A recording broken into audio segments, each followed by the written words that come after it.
Right now on Tech Radio, he's back. Hi, I'm Artemis. I am a computer-generated AI voice, and you're listening to Tech Radio. Every week online and on air with RT Radio, we bring you the very latest in tech from Ireland and across the world. This is episode 1043, where we're going full Trump in the aftermath of the US presidential election, and in particular, how the win will affect our world of tech.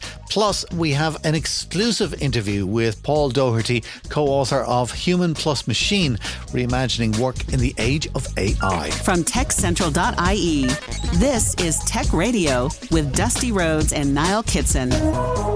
I'm Dusty. Joining me as always is our editor-in-chief, Niall Kitson. I mean, there's so many other stories in tech this week, which we're just not going to talk about on the podcast. Australia's considering a total ban on social media for under 16-year-olds. Carlow's Southeast Technological University is sending a project to space. And home heating biofuel has arrived in Ireland. All of those are on the website at techcentral.ie. But Niall, we're talking about Trump. He's back. What does it mean for tech? What's your initial reaction? Well, I mean, first kind of question is what does it mean and where did it come from? Because we know Trump's appeal is all about America first, about protecting the American economy, about promising people that, you know, they will have more money in their pocket, promising people that, hey, remember when I was president and times were good, and you had more money to spend on things. I mean, money. That's you know, the transactional nature of Trump and therefore a Trump presidency. We know what he's going to do with tax. We might get into it a little bit further here. But what I think is interesting is some of the criticism of the Democratic Party, which came in the form of all you're interested in doing is serving your donors. And a lot of your donors come from the tech sector, and in particular big tech, who have a particular set of values and principles and ideologies that you're catering to, but at the expense of actually winning elections. You're bringing in the money, but you're not winning anything. So it's kind of, I've heard this said many's a time. Republicans can't govern, Democrats can't win. That seems to be the truth of it, and that's where we are again. So, hey America, it's a free and fair election. It was too big to rig. There's no arguing with a 5 million plus margin in the popular vote. The Electoral College was an absolute, you know, nightmare for Democrats as well. I thought they actually ran a very good campaign, but just they were, I hate to say, outclassed by Trump. But, you know, Trump's messaging was clear and people are just able to filter away all the nonsense. All right, so listen, we're interested in the tech side of it more than anything else, and there's a whole load of things that I want to chat with you about. All the big players, Jeff Bezos, Elon Musk, Mark Zuckerberg, what's going to happen with Truth Social and other social networks. Of course, you've got crypto. Tech jobs is a huge issue, especially for us here in Ireland.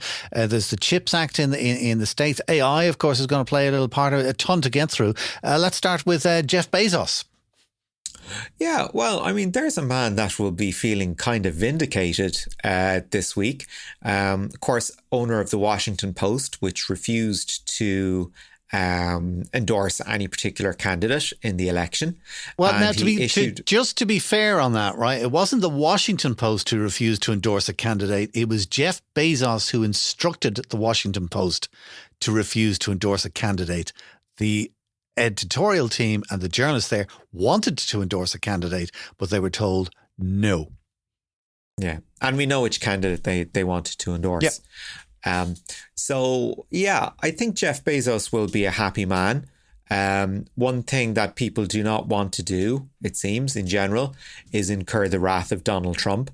And I think Jeff Bezos has dodged that particular bullet.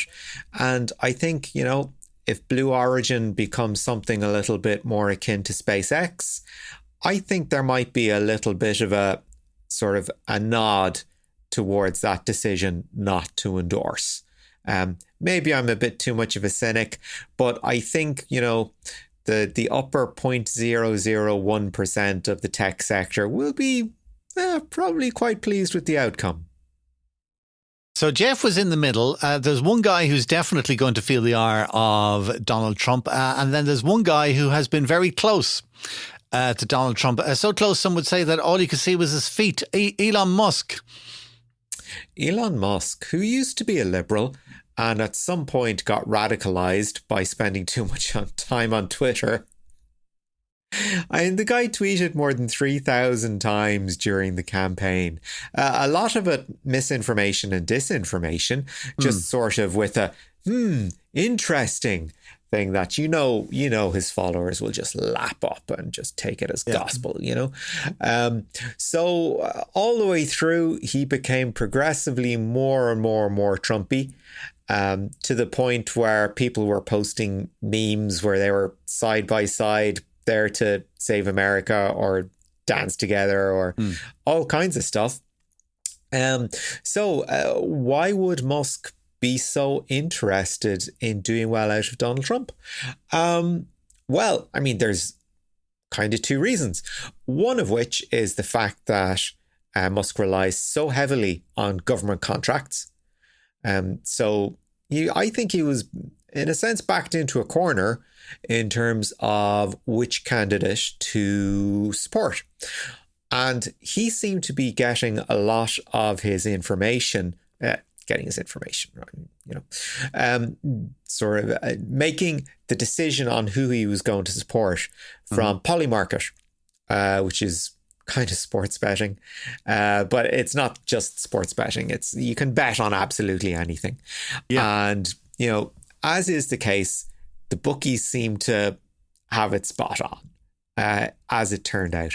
Polymarket looks at things like sort of cultural trends, sports, entertainment, all this kind of stuff, and mashes it all together to come up with a prediction as to who's going to win. So Polymarket actually picked the correct winner. There was a very interesting article I read about the importance of statistical polls, and people sort of going, how did the pollsters get it so wrong again when it came to Trump? And it basically said, you know what, Trump supporters don't trust polls, so they don't answer them. So what you get is a completely skewed result. It's a result of people that happen to answer the poll, as opposed to an accurate cross-section. A lot of people opting out of these things. But, okay, so let's talk about government contracts. Yes, Elon Musk will retain those. So that's good news for SpaceX and for the space economy. Also, we know that Trump is very interested in tariffs as a primary bargaining tool. And Musk's other business, Tesla, that we're all very familiar with, relies on a dominant market position in the States. However, there is a competing Chinese brand in BYD, which we have over here, which could happily and handily undercut Tesla prices. So what do we do about this?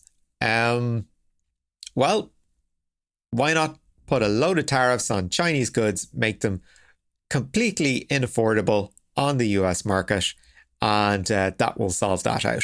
Hey, Musk bet on Trump big, and it looks like it's gonna work out for him. I saw somewhere that it's quite good for Musk because Trump is going to put all of these extra tariffs and there's a whole thing about BYD electric cars in China are so much cheaper than Tesla. So these Chinese tariffs are going to help Elon Musk in the long run. But then I also kind of think to myself, well, we're doing the same thing in the EU and Donald Trump is not running things over here. So I'm interested actually when you talk about that, about China and what have you, is how would this affect Apple? Because I don't know whether Apple are more Democrat or Republican leaning, but I mean, they're very much an American company, but they make all their stuff in China. How is it going to affect them? I mean, one of the things in the last Trump administration that Apple made a big deal of was we're bringing manufacturing jobs home. And they made some, was it the Mini or the Mac Studio, they made in Texas. And they made a big deal of that. So there might be some sort of token effort to say they're bringing jobs back. Anyway. We'll wait and see. Anyway, Elon Musk, is doing well out of this election. One person who possibly might be a little bit worried, Mark Zuckerberg. Definitely on the naughty list. And kind of Trump is known for holding a grudge. If you get on his naughty list, you're not getting off it. And one person that was on his naughty list was Mark Zuckerberg, somebody that has been accused an awful lot of contributing to the spread of election misinformation and disinformation.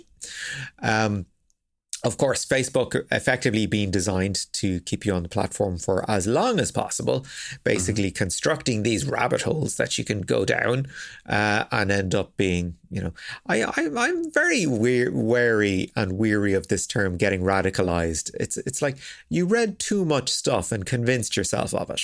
It's not like somebody stood over your shoulder and said, you're going to do this. It's like, no. Yeah, but what happens? You have this echo chamber effect where the algorithms are kind of looking at what it is that you're looking at and they give you more of that.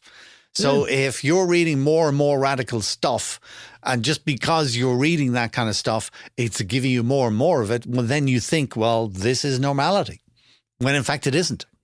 You know what? I mean, this is partly what's fueling distrust in the mainstream media, is that you have so many of these outlets spewing misinformation and disinformation that people are like, why aren't we hearing about this, in the regular news? Oh, they must want to report it because they are beholden to owners and all this sort of thing. I thought it was very interesting just in the last day or two after the results came out. I'd be a big fan of the late night talk shows. Okay. So, Jimmy Fallon and Jimmy Kimmel and Stephen Colbert and et cetera. And they are all, their faces were long with the result. Jimmy Kimmel was literally crying on the air. Yeah, he was. Yeah. I did love his comment, though. He said we had a choice between a prosecutor and a convicted felon, and we chose the convicted felon. Interesting, if summarizing everything up. But it's interesting that you say that they are all kind of coming out against Trump. And from the little bit of American media that I see, it seems to be like, everybody's going, oh, my God, I can't believe it. This is shocking. This is not the result that we wanted. Yet the whole definition of an election is that more than half the population voted for Mr. Trump. Yeah, and it was too big to rig. I mean, a 5 million plus, margin, you can't argue with it. Harris was crushed in the Electoral College as well, which is a sort of one of the quirks of the American system that I think we sort of struggle with. But there's no doubting. There's no now on X. There has been an awful lot of how can this result be so bad? Clearly interference. Yada. No, sorry. It is what it is, and now we've got 4 years of nonsense to deal with. Now, speaking of tech and who's going to benefit from Trump being the new president, one of the people who'll benefit is Trump, funny enough, because he has his own social network. Now, are we going to have a situation where Truth Social is going to be treated differently from other social networks, or do you think social networks will be treated beneficially because he owns Truth Social and all of the others will benefit from that? What's your view? Yeah, I think Trump is going to benefit from a blanket effect here. Just to clarify, Zuckerberg is on the naughty list for investing heavily in election integrity in 2020. When it comes to the rest of social media, Trump is going to treat them all the same because he is a fair man that way. But basically, this whole idea of Section 230, the differentiator between a social network being a platform versus a publisher, we know that social networks will be kept on the platform side of that debate.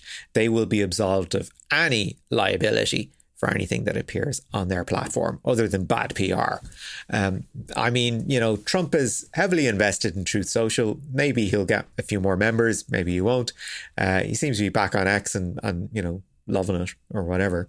He is not going to do anything about social media. Something that Trump was backing but didn't seem to know an awful lot about was crypto, though crypto seems to have responded quite positively to Trump being the new president. Yeah, crypto, Bitcoin nudging $80,000 as we were talking. And do you know what? It's probably certainly not going to go down by any significant means. The people have been very hyped about Bitcoin since July, when Trump showed up at the Bitcoin conference and he said, yeah, we're going to make America the crypto capital of the world. And if you had asked him what that meant, he would have said, I have no idea. It's what the people want to hear. I'm going to say it. There's votes in this room. I think one of the other things, though, that encourages them is that Trump is very much against having a federal digital currency. So there won't be a digital dollar. So he wants to kind of keep crypto as it is at the moment and to promote it and to make the market more, even more crypto friendly than what it is at the moment. Yeah. Well, and bear in mind that he's also got his own crypto coin. He's also got his own coin. And he also has his line of NFTs amongst many of the other pieces of memorabilia you can buy, like high top runners that go for hundreds of dollars, or his Bible with the Constitution in the back, all these sorts of things. So, if something is low effort, you can be guaranteed there's a Trump version of it. So, yeah, he is going to be very happy with crypto. Doesn't know what it is, but he's going to be very happy with it. Well, whatever. Anybody who's in crypto seems to be very happy that Trump is there. And as you have said, Trump seems to be just more interested in the numbers and money and making money. And that's what crypto is all about. Yeah, well, and there was talk of regulation in the States. So if Harris had gotten in, there would certainly have been interest in regulating digital currencies. But that's not going to happen now. No, and especially seeing as the Senate is now under the control of the Republican Party again, that is definitely not going to happen because that's where they were pushing it through. Trump, as we know, world famous for his felony convictions.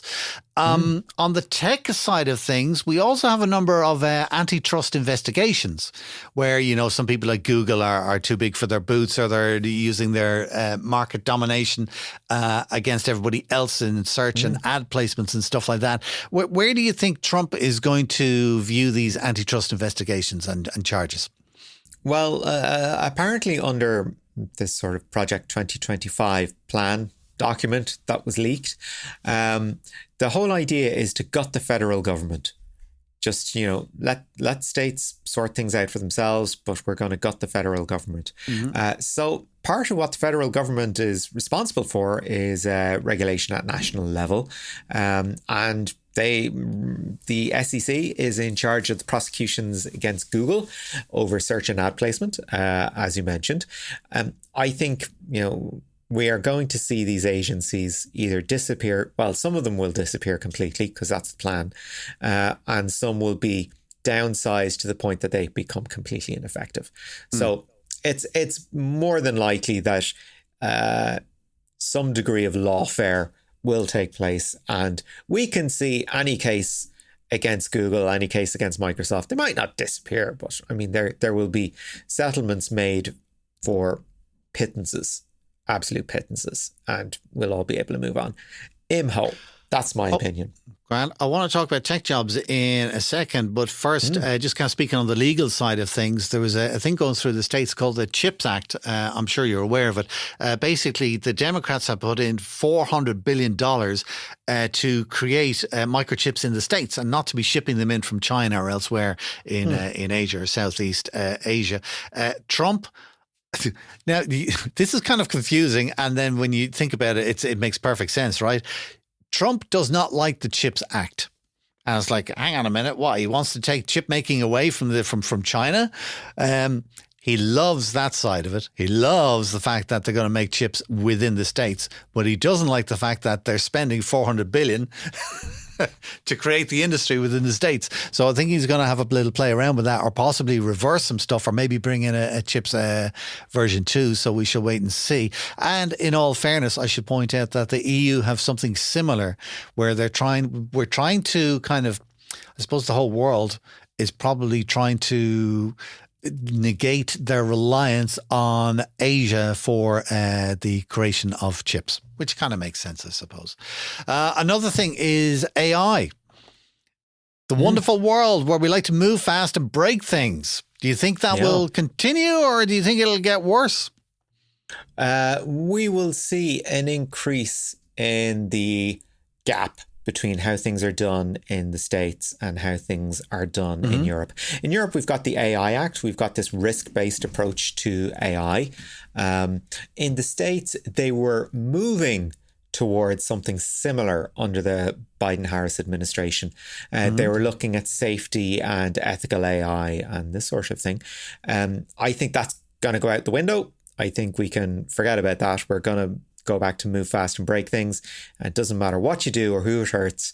So long as there's money at the end of it, that's fine. We aren't going to see any regulation coming out of the States on this. Let's get on to jobs then. So tech jobs in the States. Yeah. Okay. Here's where it gets kind of scary for Ireland, but maybe not. Okay. As we mentioned much earlier in the podcast, tech companies generally have liberal-leaning employees, right? Who are highly skilled, very well paid. Now, here's where things get interesting. The coasts are kind of tech hotspots, particularly Silicon Valley on the West Coast. Austin in Texas has got the likes of Oracle and Tesla there now. Austin itself is a very liberal city. I know friends that have gone to Austin and they're like, it's totally different to the rest of the state. It's, cosmopolitan, liberal, a lot of college students there. It's a very different vibe to the rest of the state. Again, fitting in with those values. Now, what happens when, be it the national mood or, companies decide that either, well, we're not getting the kind of employees we want in the States, either, largely through competence, we can move them. We can recruit overseas. We'll set up factories overseas. We'll do what we do in Ireland. We'll get a good deal on tax.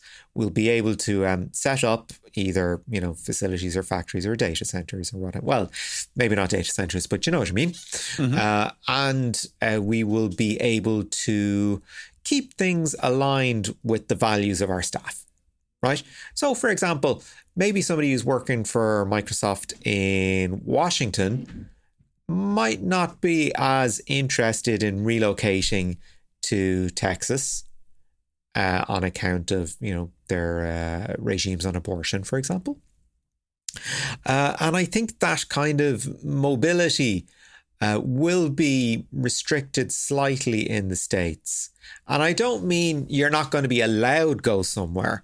I just think that as states become more conservative or enact more conservative regimes, you will find places becoming less and less of interest to people of a liberal bent. That's my theory. Would a company with very liberal values set up in, say, Kansas or Arkansas? I don't think so, because I don't think they'd be able to get staff to go there. Because I don't think that state would provide the same kind of lifestyle as New York or California. What do you think? You don't look convinced at all. No, I think we all talk about this and theory and politics and this way of looking at things and liberals and conservatives and data. It all comes down to money. It's like kind of, as you say, if you're in Seattle and they kind of say, well, do you want to go work in Austin, Texas? I mean, the first thing you're going to go is what? And leave all my friends and my family and shift my kids out of school? I mean, that's the first consideration. But then there's another thing where you say, great, okay, you're going to work in New York. And then you're kind of thinking, all right, if you're young, free and single and can go there, you're immediately thinking, well, how am I going to afford to live in New York because it's such an expensive city? Or if it's the other way around and you're living in New York and they say, all right, we're going to bring you to Kansas. And you kind of think it's going to cost me a third of what I'm paying now to live in Kansas, but maybe I'll make the same money. So I'll have a lot more disposable. But basically what I'm saying is that it all comes down to money in the end.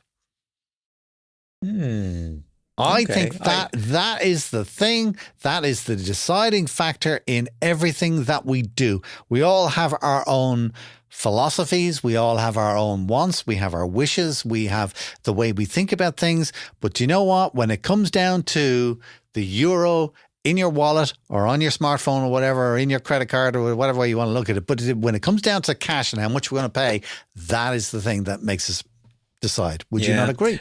Cross my palm with silver. Yeah, my vote is up for grabs. What are you going to do for me? Here's the thing from an Irish perspective, and this is why we should be a bit worried in Ireland. One of the things Trump did as part of his tax break for the super rich was reduce the American corporation tax from 35% to 21%. He wants to bring it down to 17%. Now, in Ireland, it's 12.5%. And, the reason why we have such exceptionally low corporation tax rate over here was to attract US firms in the first place.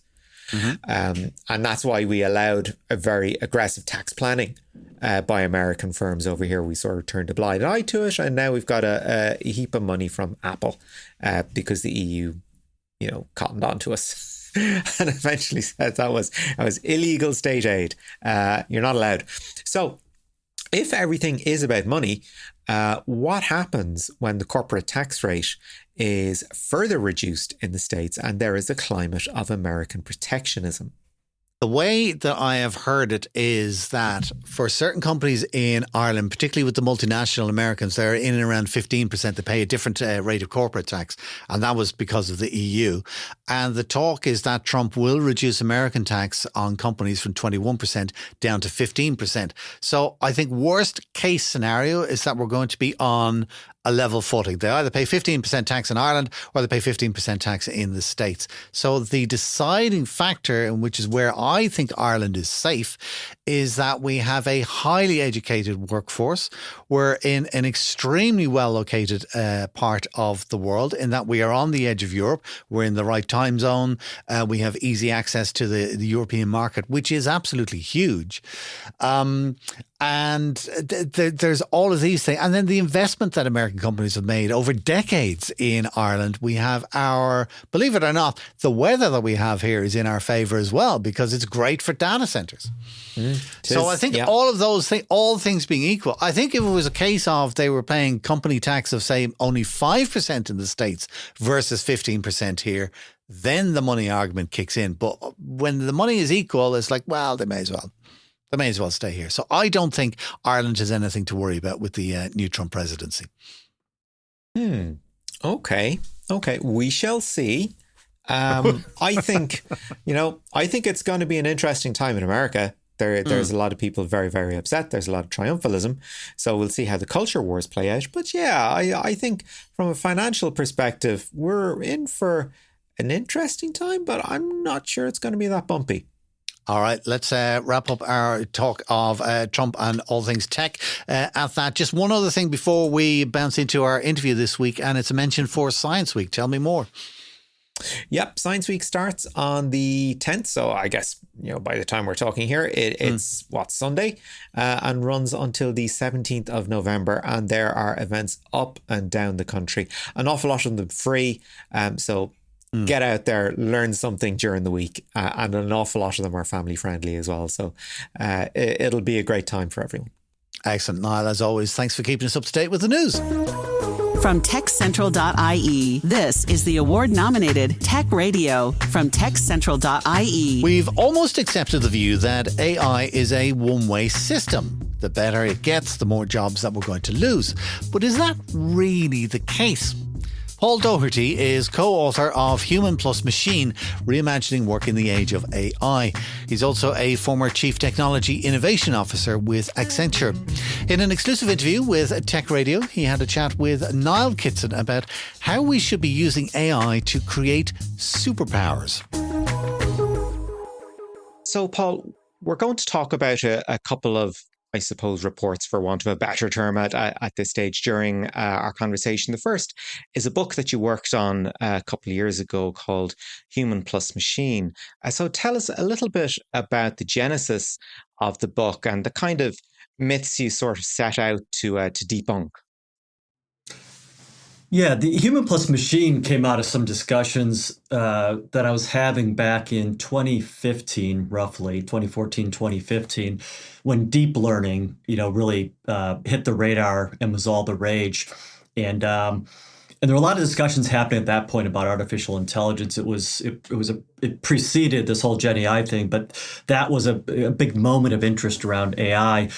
And there are all these debates happening about artificial intelligence, and it's going to take all the jobs, and it's going to take over the world, all these sorts of things. And what was missing was a real practical education on what AI is and how leaders can use it to drive value in their organizations. And was the genesis of Human Plus Machine. We felt a need to set the record straight on the fact that we thought AI was actually very positive for us as people in terms of the way we can use it in the way we work, live, and play, and more. And also provide a little bit of a roadmap for those who were looking to apply it.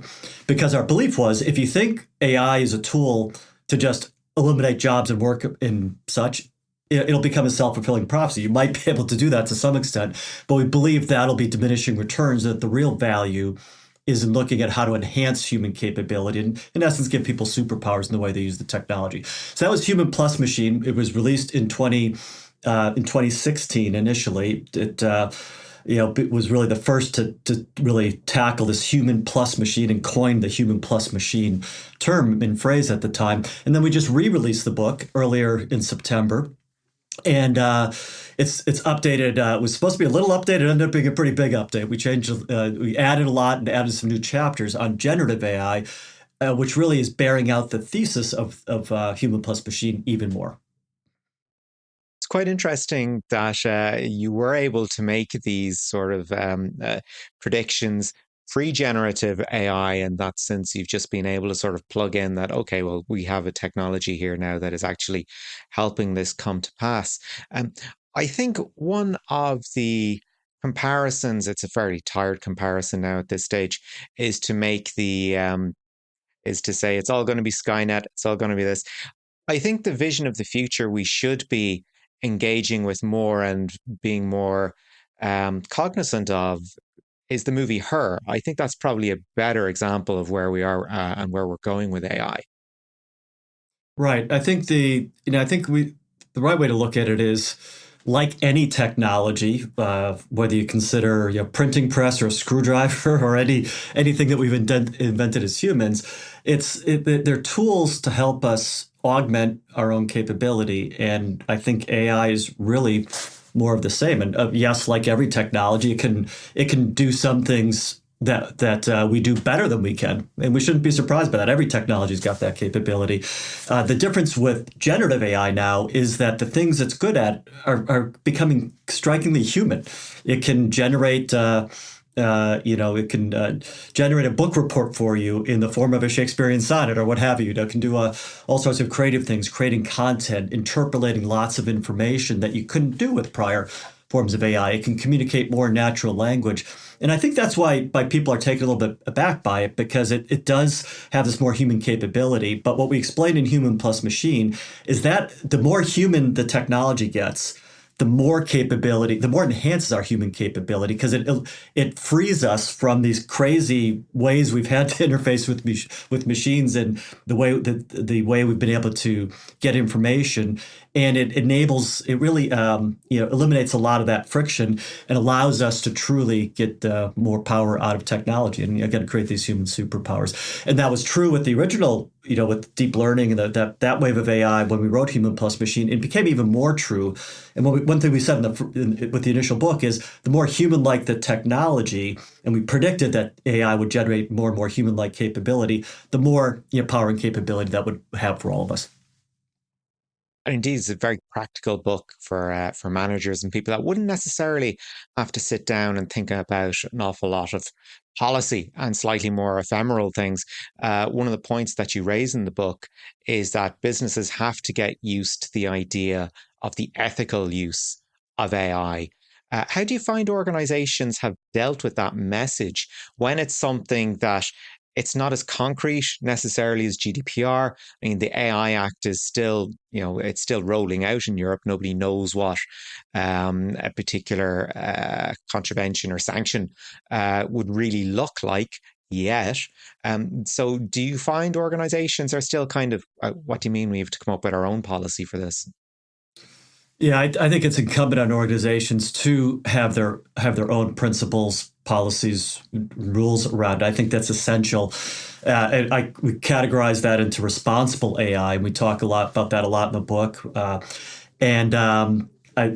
If you don't have a formal, disciplined, structured, responsible AI program, it's simply irresponsible, and it's just a matter of time before you create issues or run into problems. And the policy and regulation will take a while to evolve in this area. Just in the last few days, there was a big controversy in California where the AI bill that had been proposed was vetoed by the governor of California. Very controversial. A lot of people, smart people on both sides of that issue. But that means that organizations need to manage that on their own and create your own set of principles and such. Now, to your question, where are organizations with this? Almost every organization, if I ask them to raise their hand and say, do you believe in responsible AI and ethics, they'll all raise their hand. Almost everybody can recite some things, some principles they believe in. It could be, they want to avoid bias, they want to avoid hallucination, et cetera, et cetera. However, that very few organizations are putting in place the policies and the systems to ensure that they are using AI responsibly. In fact, our research that we've done with Accenture and for the book would show that less than 15% of organizations have these types of formal responsible AI programs. And it's something we're trying to spread the word on and educate a lot of companies on and help, in terms of putting this in place, because it really is important to build the trust, because trust is really one of the biggest differentiating factors in this era moving into. And the trust with your employees, the trust with your customers and consumers, the trust in the communities you live in is essential and will be a differentiator. I believe those companies that are making the investments with responsible AI will differentiate themselves on trust, and that'll be a competitive advantage for them in the marketplace. That issue of trust that you've raised there, it actually serves as a pretty good springboard into the current Accenture report, Human by Design. One of the things that you mention in it is one of the problems when it comes to changing our relationship with knowledge in adopting AI is what you call the readiness gap, particularly in the quality and more so the integrity of data. Do you think that we've been in a position for so long where we just think we've got data everywhere, therefore it's all brilliant? Or again, is it a case of organizations going, actually, we're seeing a lot of stuff that we don't know is any use. We found stuff that is probably no use to us whatsoever. And we've got sort of core information that we really want to extract value from. Are we seeing a better appreciation of the types of data and potentially its uses versus sort of data that is either badly kept, badly stored, or just generally junk? The data journey is a massive one for organizations. And if we ask executives, about 50% of them say that data is their number one issue, number one barrier in moving to better adapt AI and generative AI in their organizations. And the thing is that there's it's the structured data, the databases and things you've had in your organization for a while. And even with that, there's issues that companies have in quality, consistency, single source of truth, and all that with their structured data. With AI, and well, before that, we talked about AI. If you remember, we're not too many years ago, it was all about big data and unstructured data, new types of data that we're bringing in, video, text, unstructured information. And for generative AI, that's what you need. That unstructured information is really at a premium to drive and power generative AI. And that's even more problematic than the structured information for organizations. So to answer your question, this is the biggest step in the journey. And I think the effort and cost that companies need to put in on their data surpasses even what they need to spend on the AI itself. And that's a journey that many are on now. We call this part of the digital core. To really do well and differentiate yourself in AI, you need to have a strong digital core, and you have to have systems and applications and data that's fit for purpose and can that you can tie the AI foundation models and such into to get the value. And getting that digital core in shape, getting the data in shape is one of the biggest steps in the journey. Now, the problem that leaders face is you can't say, well, I'm going to just set aside all this AI stuff for 3 years while I sort out my data. Competitively, you can't do that. So you have to figure out how to move in parallel. How do I make steps to improve my data as I'm taking steps to experiment with and implement the AI capability? And that dual track is what we're seeing a lot of organizations struggle with, and where we're helping organizations try to get to that next level. Another part of sort of the vision for AI, as you put forward in Human by Design, is the introduction or the widespread adoption of digital agents. Now, I suppose version 1, you might say it's a chatbot, or even the little paperclip down in Microsoft Word that we all miss so much. So what kind of functions do you see digital agents taking on, certainly in the short term at least? Agents have captured the imagination of everyone, it seems, these days. That was Human by Design was part of our tech forecast. We call it our tech vision every year, and it's one of those ones I'm super pleased about, because we had the trend on agents, which was called Meet My Agent, was the name of the trend, and it was before all this happened, and we really believed it was coming, and it did actually hit. So it was good to see this one come along so fast. The way to think about it is maybe as a kind of a maturity curve or a path. You start with basic kind of chatbot capability. You can use the generative AI models using the prompts. Many people listening probably use Perplexity or Claude or ChatGPT, to access information, whatever tool you may use. That's kind of the chatbot phase. The next phase is just emerging, which is the reasoning, what I'd call the reasoning phase, which is getting more sophisticated about prompting, using things like chain of thought prompting, where you can break the problem, even ask Gen AI to break the problem down into multiple steps, and you get much, much better results with these more sophisticated forms of reasoning that you can exploit. OpenAI's new O1 model, for example, is reasoning, chain of thought reasoning based. That's a step beyond what you can do with the initial APIs and chatbots. The next level now is agentic, when you can now have agents, and different agents tuned to different purposes, collaborating with each other, the Gen AI and AI agents collaborating with each other and with people to accomplish more, higher level outcomes and tasks. One of the early areas we're seeing this in is in software development itself.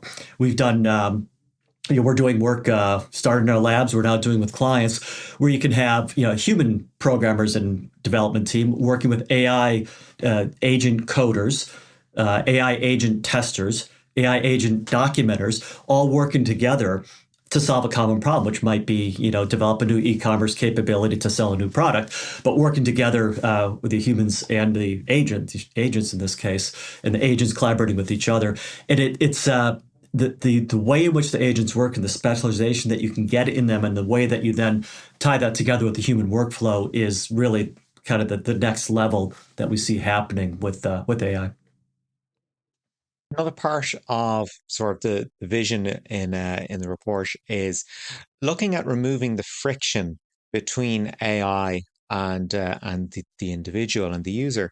And to look at a certain way, the biggest barrier between AI and the user is actually the screen. because that's our primary mode of interaction with AI. If people think that's all it is, you're never going to integrate it more fully into your lifestyle. Do you think that the screen is our enemy in this respect? Yeah, absolutely. I mean, I started programming when we had these like green screens with character only interfaces and things, and it's mind blowing, to see all the advance we've had in human computer interfaces and video and the vibrancy with which we can communicate, but it's still a flat screen. And the reality is, we live in a three-dimensional world. Why can't our digital space be three-dimensional? Why can't, we communicate in a human way? Why can't our communication with technology be in a more human way? And that is really the future of interaction. Now, we saw this get started with the metaverse movement that of a few years ago. It seems to have taken on a bit of a bad connotation, I think, for some unfair reasons, actually. But the idea of spatial computing, the idea that we'll have more natural interfaces that will engage in three dimensions, like look at Meta's new glasses as an example. It's a matter of getting the technology right. It's a matter of time, not a matter of if that will happen. And I would say that's another whole trend that you can think about, which is the digitization of spaces and assets. And that's going to be a really big part of the next generation of how we build organizations and build ways in which we work with technology. So it's the generative AI, sure, and generative AI, by the way, helps you develop this spatial computing and these things more effectively, because you need synthetic data and other things that generative AI can produce to do it. But these more immersive environments, three-dimensional environments, and the move, which we haven't talked about at all, around digital assets enabled by blockchain, digital currencies and such. Again, it's not a matter of a if on these things, it's a matter of a when. And while there's a lot of focus on generative AI, we're seeing a lot of movements in those spaces as well. Do you think part of the problem with spatial computing isn't necessarily a problem of the technology so much as it is a problem of the branding and people's trust in a brand? People look at sort of the metaverse and they're like, well, I'm actually giving so much information to Meta, to Facebook. I don't actually like them as an organization. Do you think this sort of mentality is holding back innovation in spatial computing? I think there's two things holding it back. One is technology, and the getting the technology right. So you have a headset or whatever, or more ambient, non-headset based spatial three-dimensional interaction where there's a lot of advance happening. So there's definitely some technology issues that and as we know, technology, those will be solved as the technology advances. And then I think there are some issues around how do you create these environments the right way, and there's a trust issue there, and I think that trust issue that you allude to, I think, is right, and it was made worse by what happened around crypto and some of the things that were happening with some of the crypto assets, non-fungible tokens, some of the bad, there's good cryptocurrencies and bad cryptocurrencies, some of the bad cryptocurrencies and crypto platforms, I think created this fog of concern that is I think holding back the technology. And it may seem odd to your audience that I'm blending the spatial computing and this digital asset blockchain crypto thing, but they are related, because to have a three-dimensional, more experiential digital world, you need digital representations of assets and money and products and things, and the two really do come together. They're two halves of the same thing. To move into the three-dimensional spatial world, you need better structures and further structures for digital assets and digital things, and that's why the two of those together are needed to make advances. I think we're still working through the technology. I think we're still a couple years away from that really hitting big. In the meantime, generative AI is making a big advance and helping lay some of the foundation for it. That's fascinating that you're sort of tying blockchain and other digital assets into the success of virtual spaces. I wouldn't have thought that NFTs would have had any sort of impact on people's attitude towards AI and spatial computing, but certainly it does seem to be, I guess, Web3, if you want to lump all those technologies together. It has been a little bit of a dud so far for reasons, whether it's individual parts of the whole are failing. Do you think there is any particular cause for how this particular paradigm of technology is moving so slowly compared to Web 2, which seemed to move very quickly? Yeah, I think it's really clarity around standards and use cases and applications. I think is which are three pretty big things that need to emerge better. So Web3, they gave us some standards and technology around it, but there needs to be more done in that regard, and then in the right use cases of how to use that, use the technology. So I think that'll again take a little bit while to sort out. And I think there is a bit of a hangover from, what we saw, a couple of years ago with a little bit too much kind of hype and maybe some fluff around that. But there's a lot but I think people have thrown away the baby with the bathwater, so to speak, maybe in how they look at it. A lot of those trends were right. Web3 is the right trend. Digitized, token-based, tokenization of assets is right and will happen. And by the way, when you look at some of the trust issues with generative AI and some of the solutions, like some of the solutions that we're going to need to put in place to give people comfort with how their data is being treated with generative AI, may be solved by some of these decentralized ledger, blockchain types of architectures. There's a lot of interesting things happening in that area. So. Stay tuned just to see how all that's going to come together. And that was author Paul Daugherty, co-author of Human Plus Machine, Reimagining Work in the Age of AI, chatting with Niall Kitson. This is Tech Radio with Dusty Rhodes and Niall Kitson.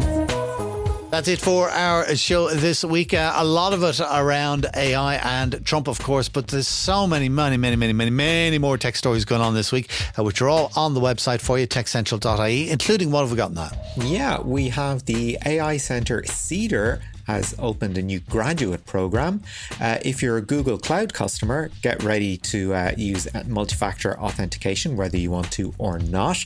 And Irish company Equal One has announced a competition challenging third-level students to get more out of quantum computing.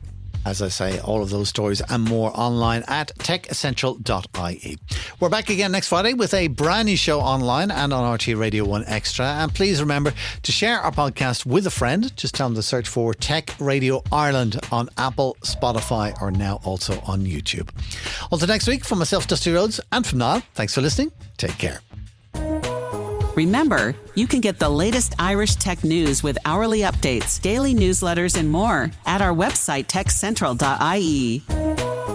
Share the knowledge and invite a friend to listen. Search Apple, Spotify, or YouTube for Tech Radio Ireland, or listen with RTE Radio 1 Extra. Tech Radio is produced by dustpod.io for techcentral.ie. From me, Artemis, live long and prosper.